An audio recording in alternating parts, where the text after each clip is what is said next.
Thank you for joining this lecture in the online lockdown series organised by Ballard School. My name is David Richmond Coggan, and since retiring from my career some 12 years ago, I've been an RNLI volunteer, delivering life-saving water safety messages to young people and raising awareness and funds for the RNLI. It's my way of repaying a very small part of the debt I owe to the RNLI. Early in World War II, my future father-in-law was a sailor on a minesweeper in the English Channel, and his ship was bombed. Many of his comrades died. He was rescued by the Margate lifeboat. If he hadn't been rescued, my wife, my sons, my 4 grandchildren would never have been born. The RNLI is a charity independent of our government, and its volunteer crews are there 24 hours a day, 365 days a year, to try to rescue anyone who gets into difficulties at sea, whoever they are, whatever the cause, whatever the weather.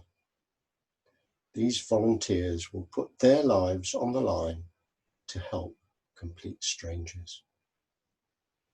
This evening, I will give you some illustrated insights into how this came about and how a rescue happens, the boats they use, and how, since the year 2000, lifeguards have also helped to keep us safe on our beaches. Then, in the second half of the talk, I will discuss why and how the RNLI now uses education to increase its ability to save lives at sea. So let's get started.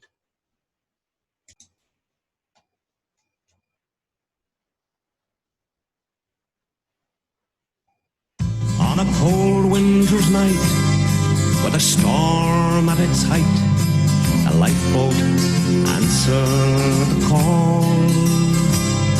They pitched and they tossed till we thought they were lost as we watched from the harbour wall.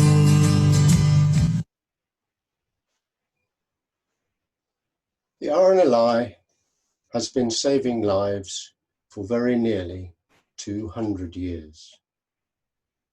As some of you will know, it's always been the fact that sailors have helped other sailors who may be in trouble. For most of history, there was nobody else who was going to help them anyway. From early in the 18th century, these rescue activities started to become organised around our coasts with the development of local lifeboats and humane societies who went to the aid of sailors in distress.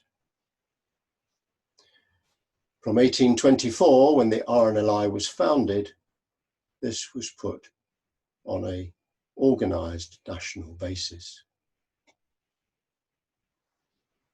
Early on, before the RNLI was founded, the first purpose-built lifeboat, the original, was designed to meet the needs of those helping others at sea. There had been other boats used as lifeboats before that, but this was the first boat actually designed for the purpose anywhere in the world. Sometimes sails were put on these rowing boats, but you can imagine in storm conditions, sails are not particularly helpful. I don't know about you, but I don't fancy going out into a force 10 storm in the North Sea in an open rowing boat like that. These were brave men indeed. Eventually, ways to put an engine in a lifeboat were found. Initially, this was a steam engine, not the most practical way of powering a lifeboat, but it certainly did power them, and it did help to get them more quickly and more predictably out to their casualties. Let's just think about the rowing boats for a minute. Along these narrow streets, the old Whitby pulling lifeboats were dragged to the beach, where dozens of willing hands helped launch them into the breakers. Powered only by a dozen good men at the oars, prodigious feats of endurance and courage were performed by these seemingly frail craft. After the steam lifeboats, petrol engines were put into rowing lifeboats. But again, a petrol engine is not the most predictable or reliable means of power, particularly at sea. And so it wasn't really until the 1930s, when diesel engines were put into lifeboats, that they became reliable and able to be used on a regular basis by the lifeboat crews. The last Tyne lifeboat was retired only early this year. They do serve for an incredibly long period of time. And there are still a few Mersey lifeboats around our coasts being replaced by the Shannons. Our current lifeboat fleet is faster, more reliable, a wholly 25-knot fleet for the ocean-going boats, the all-weather lifeboats. These have a range of 250 nautical miles, so they can go well over 100 miles out into the middle of the ocean. If you're 100 miles away from the west coast of Ireland or from the coast of Cornwall, you might as well be in the middle of the Atlantic. These boats are all self-righting, as you'll see in a moment. The Trent and the Severn, this is the Severn, which is the biggest boat in our fleet, have been around for quite a long time now, and the Severn is just undergoing a refit program. The Tamar and the Shannon are more recent. This is a Shannon.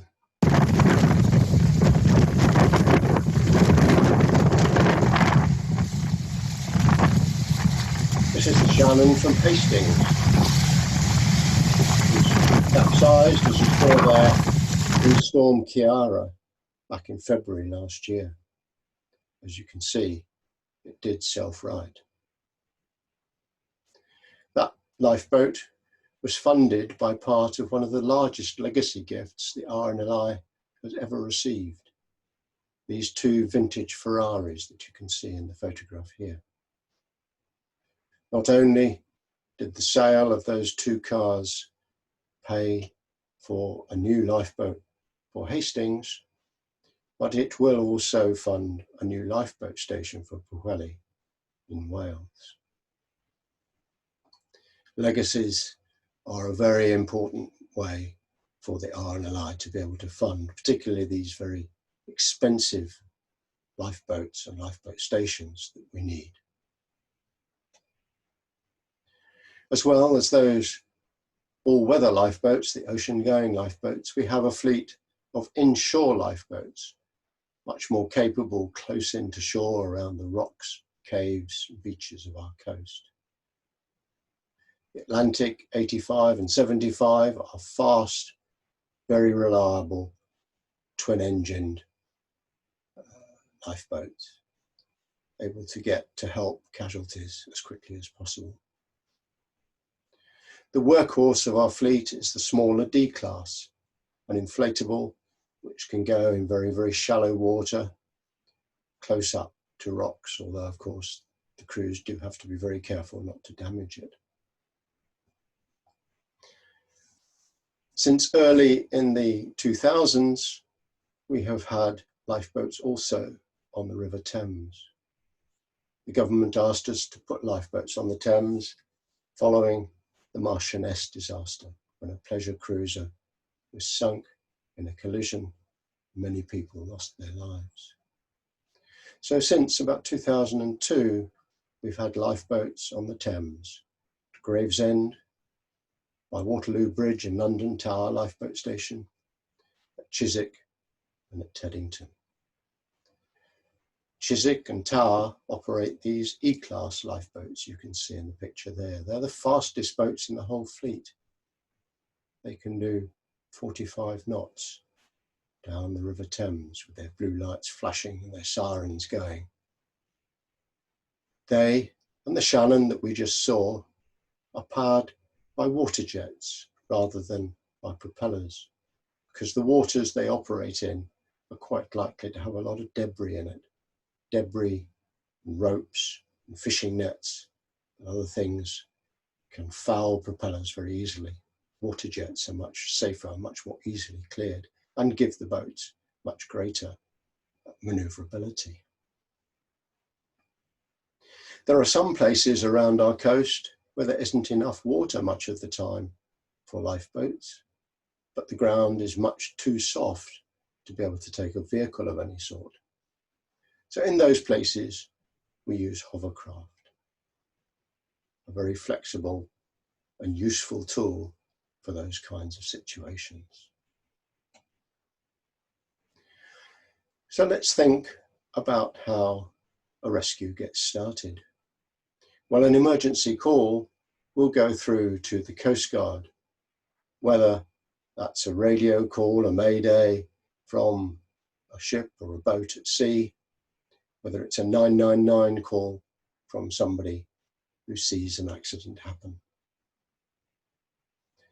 The Coast Guard will decide what they think is the easiest way to rescue the person or people who are in some danger. And if he thinks or she thinks that that's to use a lifeboat, then they will contact the lifeboat operations manager of the nearest lifeboat station to the casualties. The lifeboat operations manager will page his crew. These volunteers will be out and about on their business. They may be asleep in bed, digging the garden, making a cake for their children's tea. But if their pager goes and they're on call, they will go straight away to the lifeboat station, get themselves changed and get the lifeboat launched, all in less than 10 minutes from when that pager goes off.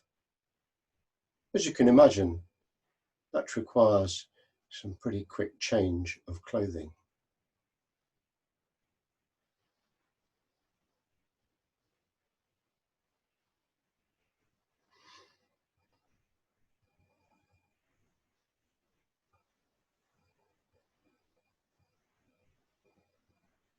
Amazing what you can do with a bit of practice. So once the crew are changed into their seagoing gear, they will launch the lifeboat and will now show a video of a typical year of rescues. The Royal National Lifeboat Institution provides a ring of safety around our islands and protects our busiest inland waterways. They save lives at sea using lifeguards, lifeboats, safety advice, and inland flood rescue. Today, one of their volunteer crews will risk their lives to save someone. Last year, their lifeboats rescued over 8,000 people, an average of 23 people every day.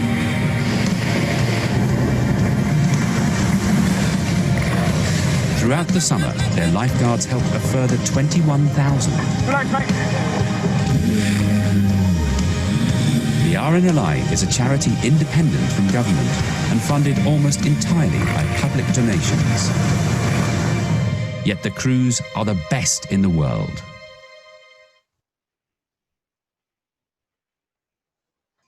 So I hope that gives you some idea of what it's like to be rescuing people out at sea. And it's a big job. There's about 19,000 miles of coastline around our coast. Of course, that includes the whole of Ireland. The RNLI was saving lives around Ireland before it became independent from the United Kingdom. And when they did, nothing changed. Around that coast, there are 238 different lifeboat stations, spread around in the places where they're most likely to be needed. 430 lifeboats operate from those stations. So you can see many stations have 2 or even 3 lifeboats of different sizes, different capabilities. And those lifeboats need about 5,500 volunteer crew. Because the crew are volunteers and they all have day jobs, they can't be on call all the time. So to be able to put out a crew of between 3 or 4 for a D class or 6 or 7 for the 7, we need that many volunteers able to give us that crew available at any time. And then of course there's all the shore crew that helps to launch the lifeboats as well. And then on the beaches, we have 1,500 lifeguards covering nearly 250 beaches in a normal year. This last summer, of course, we weren't able to quite get to that number because of the coronavirus pandemic. But in a normal year, we would. The lifeguards help to save lives on beaches, but they do much more than that. They're there to keep people safe, to help children who may get separated from their parents or carers, to warn people about getting into difficulty before different problems happen. They are trained in first aid, so if you get a weaverfish sting, or you cut your foot on a piece of glass or can on the beach, they're there to help you with that as well. This next video talks about a lifeguard rescue.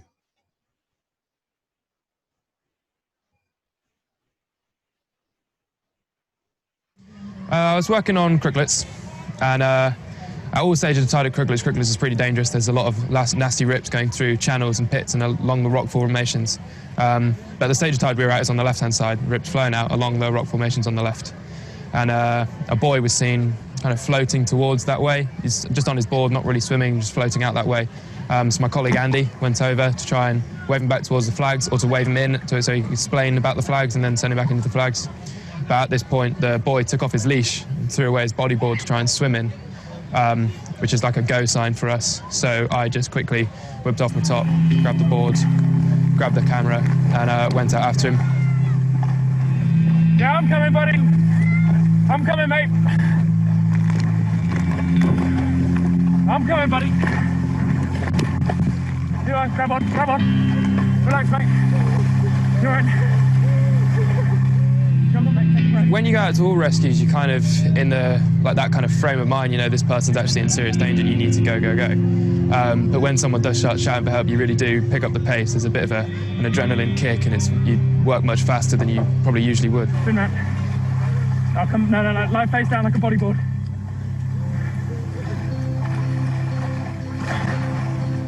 When you're stuck in a rip current, especially if you're not a strong swimmer, you're not going to beat the rip current. The rip current is going to be stronger and stronger than you, and you are going to go out to sea. So your best thing to do is relax about it, don't try and battle it, and you keep the thing that floats.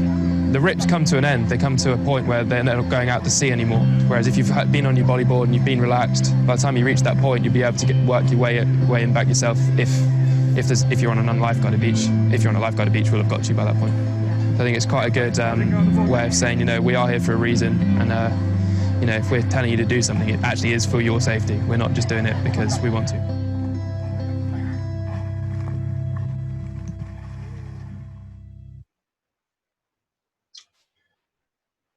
So we have all these wonderful rescue capabilities, these boats, the lifeguards, the training, the volunteers, able to rescue people around our coasts.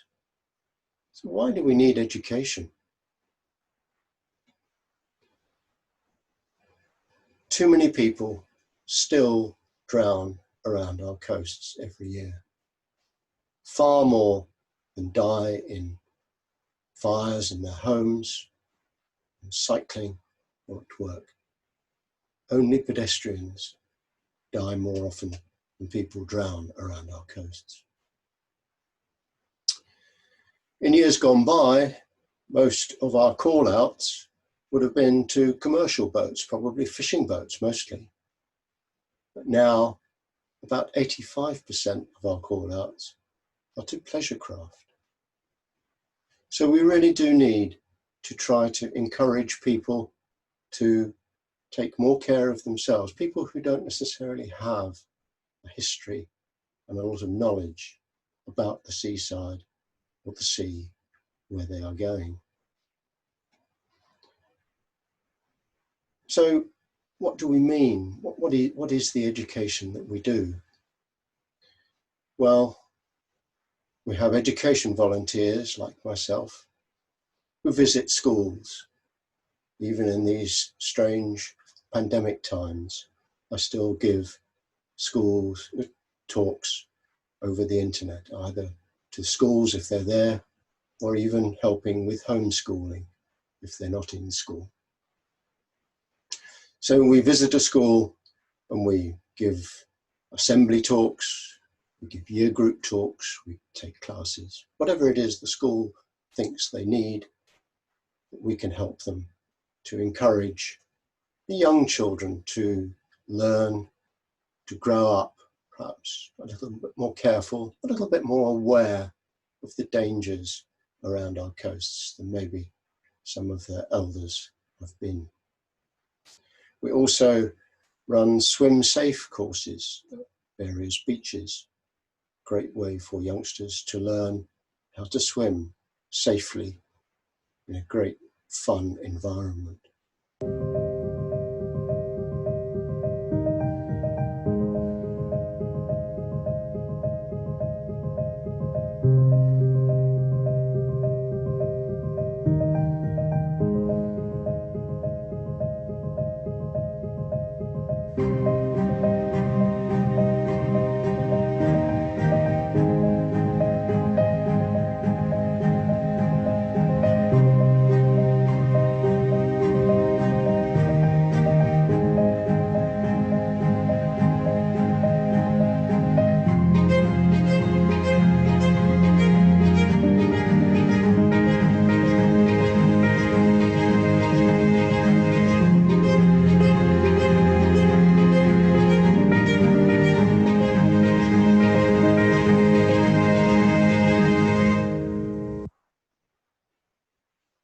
In many ways, prevention is better than cure, isn't it? It's not much fun being rescued. Much better if people can learn how to keep themselves safe. And we don't just take education into schools and into set swimming lessons. Whenever we get the opportunity, at village fairs, at crucial crew or junior citizen events, street collections, lifeboat station visits, any of these situations, we add a bit of education to help get our message out to the young people. And we use some different ways these days. We have campaigns on social media. Lad Bible has been particularly useful for getting our messages across to young men, who are, of course, the highest risk category. And what is this message that we are taking to our young people? Well, we're asking them always to follow the Water Safety Code.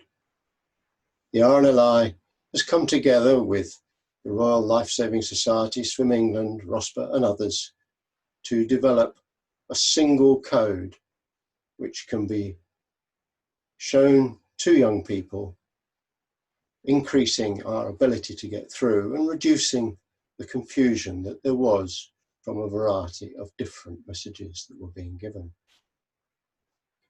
So this part of the talk is aimed very much at the young people watching, but also for the parents, because I know from experience that many parents, teachers, group leaders do learn from listening to our talks to their young charges. There are 4 simple, consistent messages. For junior school children, we have slightly more cartoon-like images like these to get our 4 messages across. These messages are stop and think, Before you go near to water, think about the things that might spoil your fun. Stay together. It's really important. I'll talk about that in a moment. Learn and practice how to float. And how do we call for help?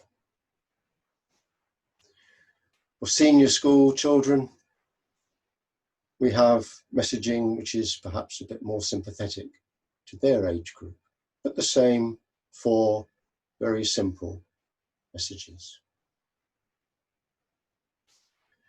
Stop and think. We talk about visiting the seaside, visiting the beach, but we also talk about inland waters, because many of the young people that we're talking to don't live by the seaside. They don't go to the seaside very often. They need to know about it for when they do, on maybe their summer holidays. But they also need to know about inland water and keep themselves safe there as well. We talk to you about the signs that you're likely to find by water these days. By a beach, how there'll be one of these red and yellow signs on the left-hand side. They're really important to read, because not only will they tell you where you are, but many of us have pet names for places that we like to go. It's not necessarily the name that people will know it by.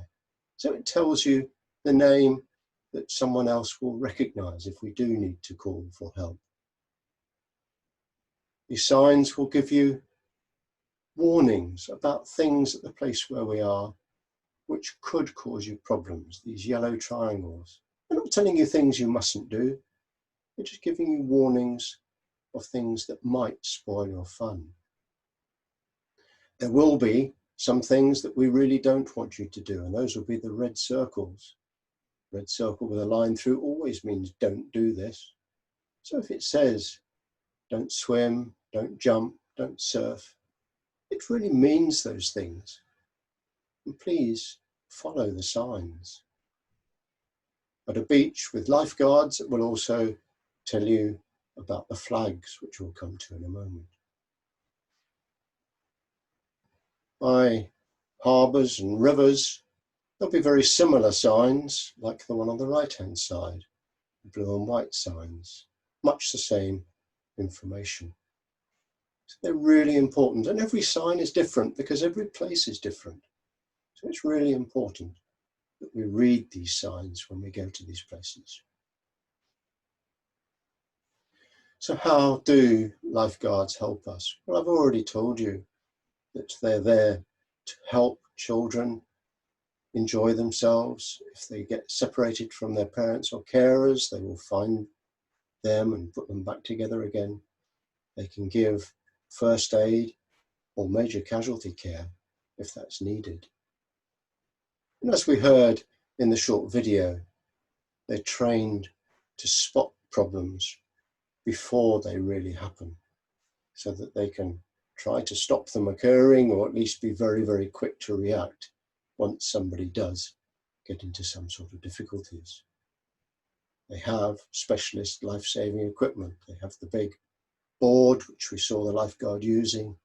They have rescue craft, like you can see in the picture there, jet ski type piece of equipment with a trailer on the back, so that somebody can jump onto the back of the jet ski and be taken back to the coast. They've been particularly useful during the pandemic because it's meant that we could rescue people without having to get very, very close to them. And they do also put out the flags on the beaches. We often talk to young people, particularly scout and guide groups, other youth clubs, or schools that are going to be going away to adventure camps during the holidays. We talk to them about water sports, the different kinds of sports, which we hope you will enjoy, get the most out of. But there are a lot of calls on our lifeboats to rescue people who are engaging in these kinds of sports. we really do ask you to make sure that you've got the proper clothing and equipment suitable, not just for what you're going to be doing, but for the weather conditions that you're going to have today. Do you have the buoyancy aid or life jacket that you need? This is such an important thing. Please never, never go in a small boat unless you've got some kind of buoyancy aid.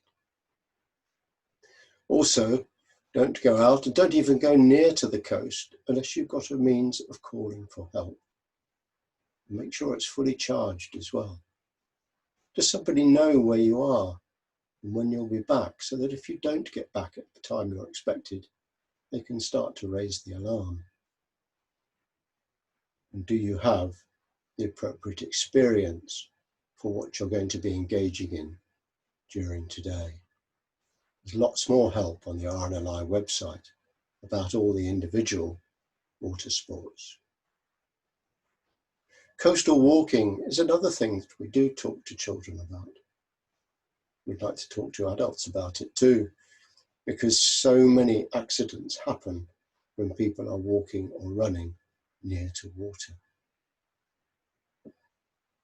Again, always let somebody know where you are and when you're expected to be back, and particularly if you're having to go out in the dark or when the weather's bad, take particular care and do have that means of calling for help with you.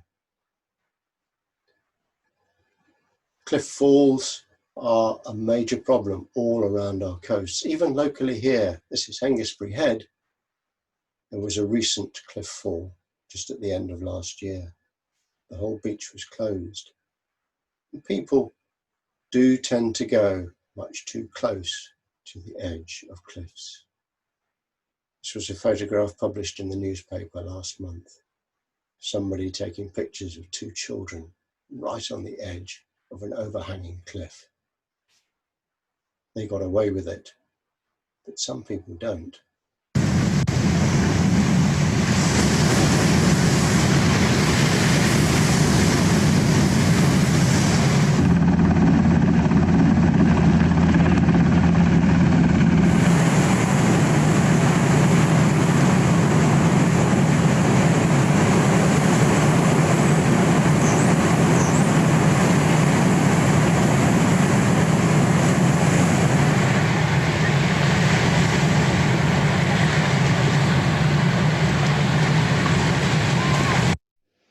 An example of one of the campaigns we put together with the Coast Guard to warn people. Cliff falls like that happen without any warning.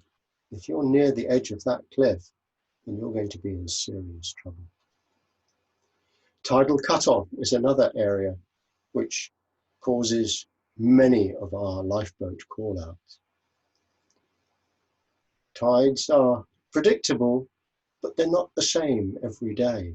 And if you're not familiar with the tides and you haven't checked the tide times, then it's very, very easy to get caught out.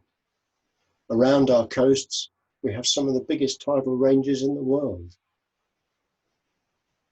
It's really important that before you go, particularly walking around the beach, around the headlands, that you check the tides to make sure you can get back safely. There's easy ways to check tides. The government publishes tide timetables. You can buy them in the shops. Magic Seaweed is a great website to find about tides and also about weather, surfing conditions and other things.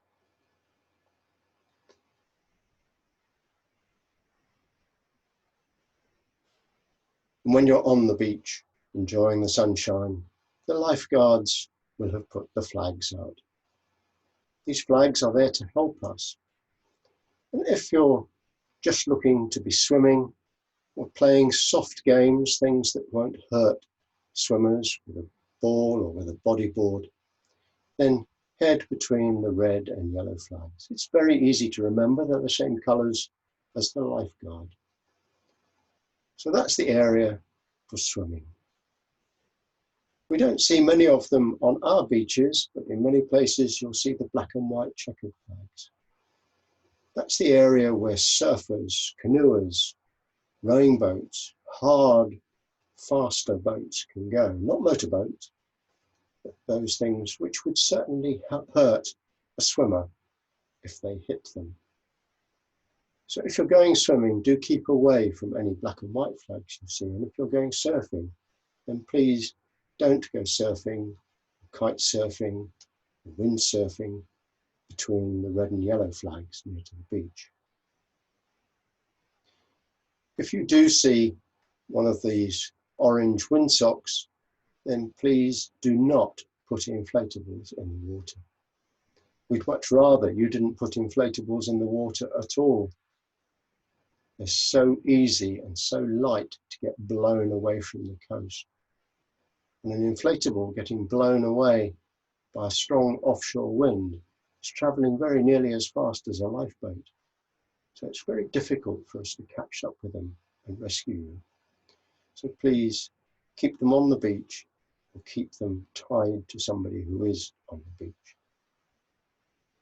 And if you do see a red flag, that means danger. Don't go in the water at all. Not just don't swim, don't go in the water at all.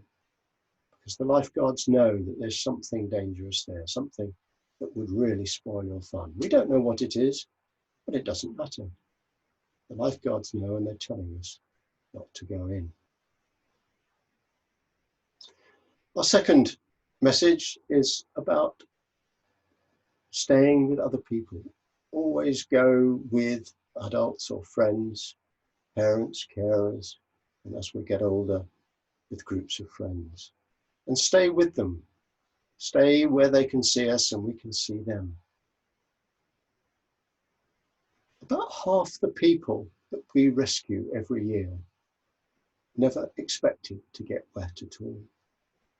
They didn't expect to go swimming. They weren't doing some dangerous water-based activity.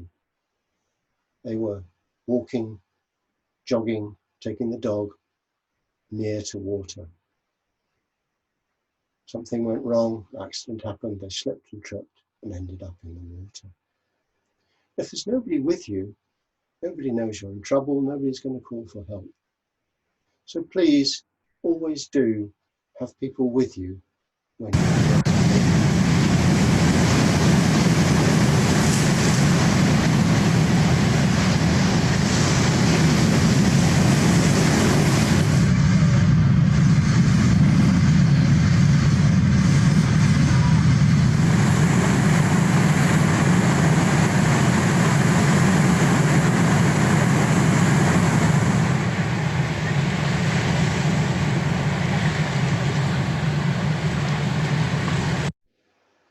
and don't get carried away with the excitement of bad weather. Waves are unpredictable, of different sizes, and there will always be one wave coming in that's much bigger than all the others and will catch you out. If you do fall into water unexpectedly, anywhere around our coasts or inland waters, then that water, even in summertime, will be cold. Cold water shock is a really dangerous situation. And this video will explain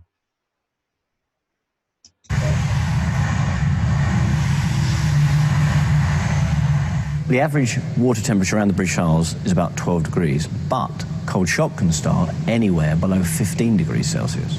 Cold shock will last about a minute, and during that time you'll have reduced control of your breathing and there's a significant strain being placed on your heart. So the instinct when you go into the water tends to be to thrash about or swim hard, and it's just about the worst thing you can do for that first couple of minutes. Firstly, it puts an increased strain on the heart. Secondly, it increases the chances of you taking water into the lung when your breathing is out of control. It cools the skin more quickly, making the cold shock worse. And finally, it gets rid of the buoyancy that you've got in your clothing from trapped air. If you find yourself accidentally in cold water, there's a series of things you can do that will significantly improve your chances of survival. Number one, don't thrash about or start swimming. Number two, float. It is possible to float. Float with your airway, your nose and your mouth out of the water. It'll take about 60 to 90 seconds to get your breathing back under control. You're then in a position to signal for help or to swim in a much safer situation. Finally, practice floating in your local pool. You can do it. I always, when talking to young people, stress that point about practicing floating. I ask you, every time you go swimming, just take 1 minute of your time and remind yourself how to float. If you don't know how to float, get somebody to show you as soon as you can next time you go to a swimming pool or down to the seaside. But take that time just to practice it so that if ever you did need it, you'd be very comfortable doing it and you would know how to do it almost automatically. That's probably the most important thing I'm going to say to you in the whole of this talk this evening. If you do want to swim in cold water, there's a series of things that you can do which will help to make it much safer. Firstly, along with any other activity by the seaside, please don't go alone. And then get used to the cold water, particularly at this time of year. Lots of people like to go swimming in very cold water, but don't just run and dive in because that will shock your body. Acclimatise slowly, splash the water onto your face and your bare skin. If you're wearing a wetsuit, that's better still. But if your skin is bare, then splash water over it so that you get the feel of the water. And then stay within your depth. There's no need to go swimming far away from your depth. You can swim perfectly well within your depth. So if something does start to go wrong, you can put your feet down on the bottom. And it's really important that you can be seen. Wear a nice colourful cap on your head and think about taking a tow float with you, which also helps you to be visible. Once you come out, get warm and dry quickly. Have a warm towel, wrap around, clothes that you can put on, and a hot drink so that you can warm yourself up again as quickly as possible. Don't stand in the cold air, probably a cold wind as well this time of year, when you could really start to get very, very cold indeed.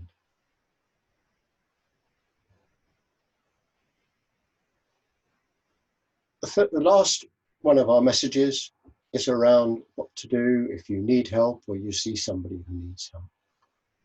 Well, if it's you that's in the water and you need help, then raise one hand in the air like this.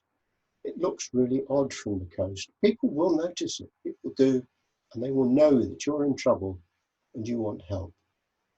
Try not to wave because their friends might just think that you're waving to them and having fun. One hand, still as possible in the air like this, will be seen. If you do have something with you, a stand-up paddleboard, a bodyboard, surfboard, canoe that's turned over, dinghy that's turned over, whatever it might be, stay with it, please. 2 reasons. Firstly, it will help you to keep afloat and stop you getting quite so tired quite so quickly. But even more important, it makes you bigger. If it's just you swimming in the water and there's a few waves, it's very, very difficult for the rescuers to see your very small head dancing around beneath the waves. If you're holding on to something bigger, it's much easier for them to see. If you see somebody who does need help, then that's an emergency.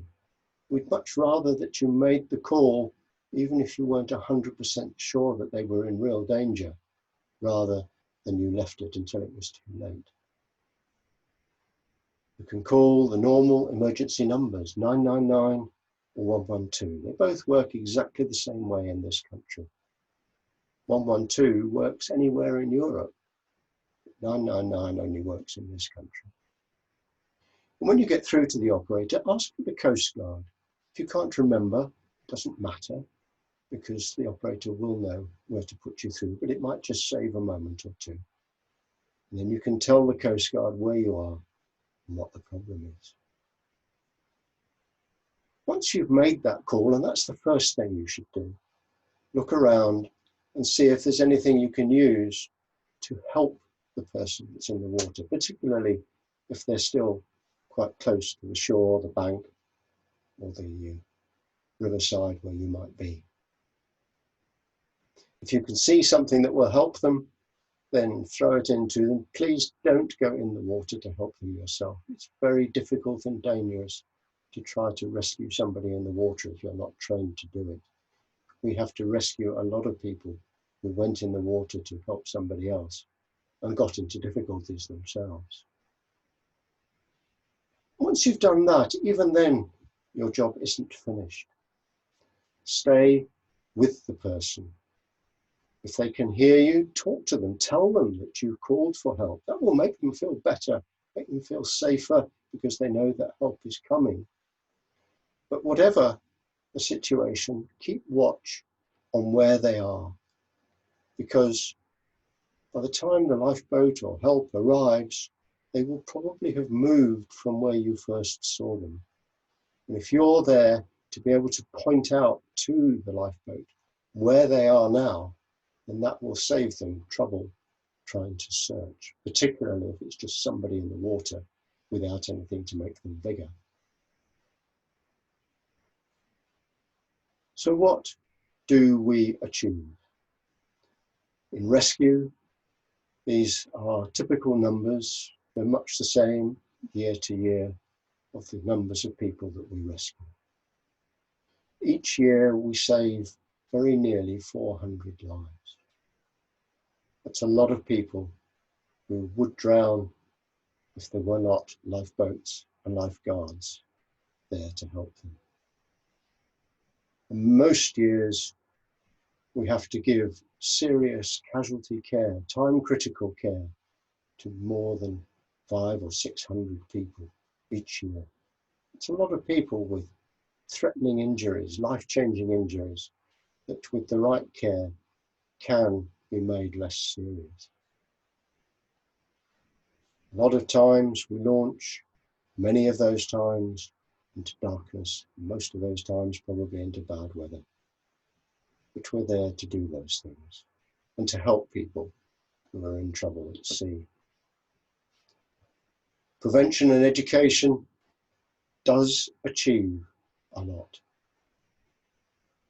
We talk in an average year to the best part of 600,000 young people. And these young people do remember what we've told them.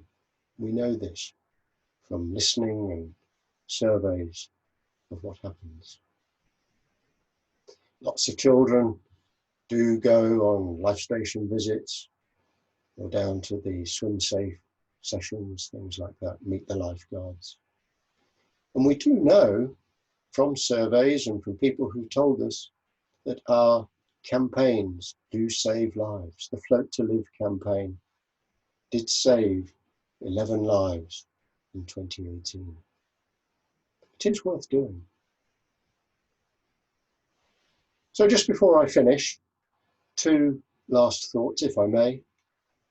If you do know a school or youth group who would like a visit from an education volunteer, then please do get in touch.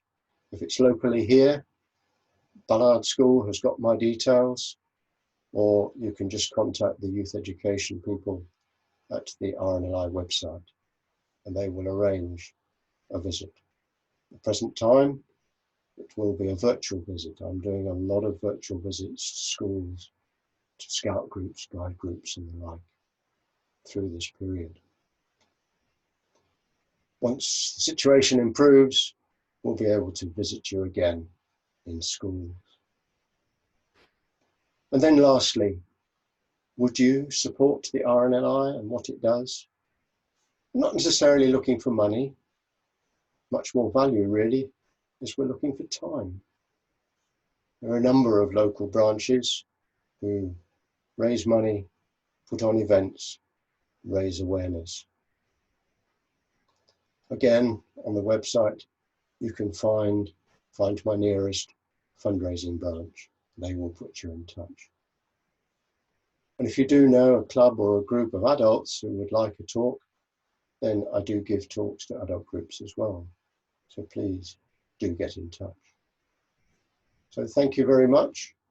I hope that you found that useful and interesting.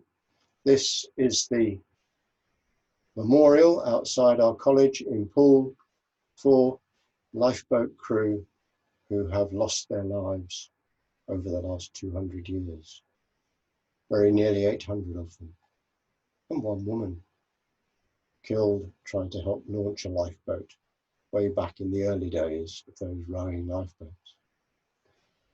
So thank you for listening, and I will talk to you the other side of stopping these slides. So I hope you found that useful, interesting and illuminating, and I will be here now for the next, I think 20 or 30 minutes to answer any questions that you may have. I look forward to talking to some of you then. Thank you.